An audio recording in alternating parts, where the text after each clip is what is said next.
एक बार फिर वीर सेना के शहादत से देश गौरवान्वित हुआ है।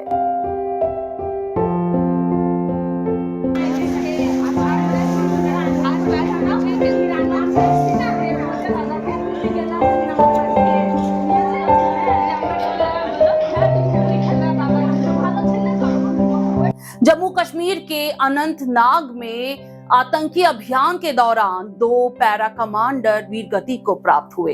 विषम मौसम की परिस्थितियों के वजह से उनकी जाने गई और दोनों पैरा कमांडर बंगाल के रहने वाले बताए जा रहे हैं। इस पर ज्यादा जानकारी के लिए हम सीधे रुख करेंगे हमारी संवाददाता निशा का। निशा, इस खबर को हमारे दर्शकों को विस्तार पूर्वक बताइएगा। जी पूनम, जैसे कि आपको बता दे कि 2 पैरा कमांडर्स जो है वो लापता हो गए थे सोमवार से ही। दक्षिण कश्मीर के कोकरनाग के गडोल के घने जंगलों में ये 2 पैरा कमांडर्स जो है लापता होने की खबर मिली थी, जिसके बाद सर्च ऑपरेशन चलाया गया था और सर्च ऑपरेशन के बाद दोनों पैरा कमांडर्स के शव बरामद किए गए हैं। और ये दोनों ही पैरा कमांडर्स जो है वो वेस्ट बंगाल के रहने वाले हैं, एक मुर्शिदाबाद तो दूसरा बीरभूम का रहने वाला बताया जा रहा है। चूंकि आपको बताए कि एंटी टेरर अभियान चलाया जा रहा था, बर्फीले तूफानों के बीच में ये दोनों अचानक से लापता हो गए थे। जो कॉन्टैक्ट्स है वो भी टूट गए थे, संपर्क उनसे नहीं हो पा रहा था, जिसके बाद सेना ने तलाशी अभियान शुरू किया। उसके बाद जाके एक पैरा कमांडर का पहले शव मिलता है, उसके बाद जाके दूसरे पैरा कमांडर का शव बरामद किया जाता है, उन्हें अस्पताल लेके जाया जाता है, लेकिन उनकी मृत्यु हो जाती है। क्योंकि ये एंटी टेरर अभियान रहता है, एंटी टेरर ऑपरेशन रहता है और इसी दौरान जो है काफ़ी मौसम बिगड़ता है।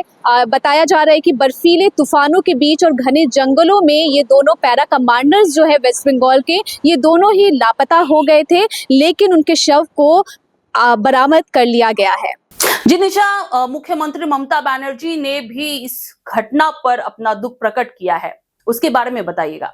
जी पूनम, आज मुख्यमंत्री ममता बनर्जी ने भी अपने एक्स हैंडल से ट्वीट किया है, जहां पर उन्होंने इन दोनों पैरा कमांडर्स की मौत पर दुख जताया है। साथ ही उन्होंने लिखा है कि हमारे देश के, हमारे राज्य के 2 बहादुर पैरा कमांडर्स की मौत हुई है और उनके शहादत पर उन्हें अत्यंत दुख है। इसके साथ ही उन्होंने कहा है कि राज्य सरकार पीड़ित परिवार के साथ खड़ी है, उनके सपोर्ट में खड़ी है और उसके साथ जितना भी सहायता होगा वो प्रदान करेंगे। आपको बता दें कि उन्होंने लिखा है कि बीरभूम के लांस नायक सुजॉय घोष और मुर्शिदाबाद के लांस हविलदार पालश घोष को देश की रक्षा में उनके साहस को, उनके समर्पण को और उनके सर्वोच्च बलिदान के लिए मुख्यमंत्री ममता बनर्जी ने सैल्यूट भी किया है। साथ ही आपको बता दें कि उन्होंने कहा है कि एंटी टेरर अभियान के दौरान इनकी मौसम काफ़ी ज़्यादा हालत जो है ख़राब हो गया था, बर्फीली तूफान जो है वो चल रही थी, जिस कारण से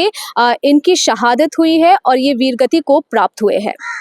जी निशा, आपका बहुत बहुत शुक्रिया तमाम जानकारी के लिए। फिलहाल अभी के लिए इतना ही, जल्द ही वापस हाजिर होंगे दूसरी खबर के साथ। क्या आप बनना चाहते हैं एक प्रोफेशनल ब्यूटी एक्सपर्ट? तो अब आपके लिए है एक गोल्डन अपॉर्चुनिटी जो बदल सकता है आपका करियर और आपकी जिंदगी। Rubina Kazi salon and academy एक ऐसा नाम है जो आपको दे रहा है professional training, beautician, skin, hair, cosmetology के हर कोर्स में। यहाँ सिर्फ 45 दिनों में ही दे सकते हैं आपको चुनिंदा ट्रेनिंग, बेसिक से लेकर इंटरनेशनल लुक्स तक। जी हाँ, 10 एक्सक्लूसिव लुक्स की expert training, Brazilian makeup, water resistant makeup, illuminated look और भी बहुत कुछ सीखने को मिलेगा। और सबसे बड़ी बात, ISO बेस्ड कोर्स जो कि वर्ल्ड वाइड अप्रूव्ड है। यानी कोर्स के बाद आप दुनिया में कहीं भी जा सकते हैं और शानदार जॉब पा सकते हैं। यहाँ आपको अपने सपनों की उड़ान के लिए पैसों की कमी नहीं महसूस होगी, क्योंकि यहाँ है EMI इजी ऑप्शन अवेलेबल। पता नोट कर लीजिए, Rubina Kazi salon and academy, 4th floor, Devi market, Greek Orthodox church के पास, Hazra Kalighat, new sky wall bridge के सामने। तो इंतजार किस बात का, आज ही जुड़िए रुबीना काजी एकेडमी से और बनाइए अपना फ्यूचर और भी ज्यादा ब्राइट। सीट सीमित है, तुरंत संपर्क करें इस नंबर पर। सुपर न्यूज़ 24 कोलकाता, हर कदम सच के साथ।